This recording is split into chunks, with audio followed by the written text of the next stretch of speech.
Hello everybody, and welcome to another episode of Drawing and Talking with me, Freebie your host. Now for those of you who do follow me on a weekly basis, you'll have noticed that I have been away, and that's because I have been rather sick. But I'm back, and today I'll be talking about Avessia. Now the big thing about Avessia is that she's a character who's reborn again and again and again. Think Link from The Legend of Zelda in that every time there needs to be a hero, he just comes back. Now, I don't know if Avessia specifically is based on any big legend or prophecy where she needs to come back for any specific reason, but every time she dies, she eventually just comes back. The interesting thing here is that her profile specifically states that she dies when she hits 21.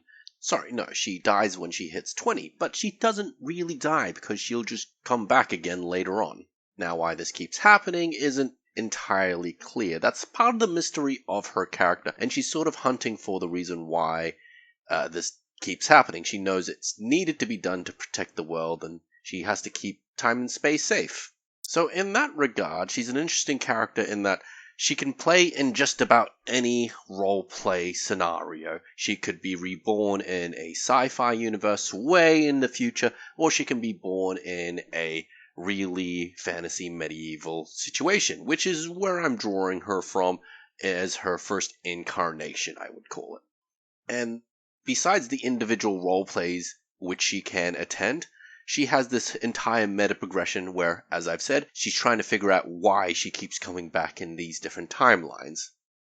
And that makes it so that she can essentially play in literally any tabletop game as the same character every single time. She may not have the same magic capacity, she may not have the same dexterity or strength, and we could just chalk this up to her brain not developing the same way every single time, despite having much the same memory every single time. So I could play this character in Dungeons & Dragons, port her over to a cyberpunk campaign or Dark Heresy, to anything in GURPS, and that's a bit of a cop-out since GURPS can entail literally anything.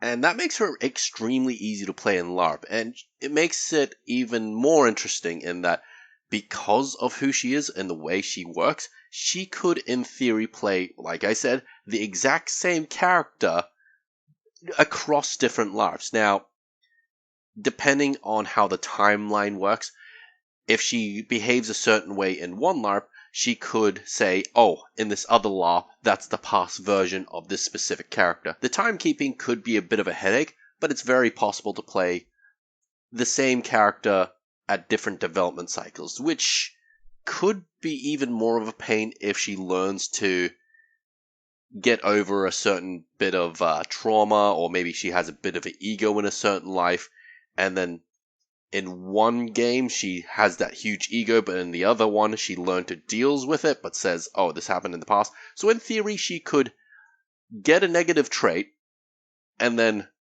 lose it by developing as a character, but then later on in her long meta life, regain the meta trait, which I guess isn't too far off. If you're an alcoholic or if you're afraid of snakes and you get over that fear, cure yourself of alcoholism, you could always revert. It's something that you always need to watch out for. Now, in regards to the actual drawing herself, she's a character in this incarnation. She's a princess who likes to read, who likes to study, who likes to be in the library. So that's what I've tried to do here. And I try not to make her look too clean, as it were, as in her head's a bit messy. And I figure that she doesn't really care too much about that appearances and such like that. But when I first drew her, I was not very happy with the finished result. So I went back and refined it. I tried to make the hair more detailed. I tried to give her a more sitting posture, something that looks slightly more relaxed, and just tried to shade it better. I wasn't, like I said, I was not very happy with the first incarnation, which is very interesting because, like I said, this character has many incarnations, so it's only right that she has a couple incarnations of the same drawing. A bit of meta commentary A bit of accidental meta commentary, as it were. Anyways, my name is Freebie Wits. Don't forget to like, comment, and subscribe. I really would appreciate that. Have a wonderful day, everybody, and bye-bye.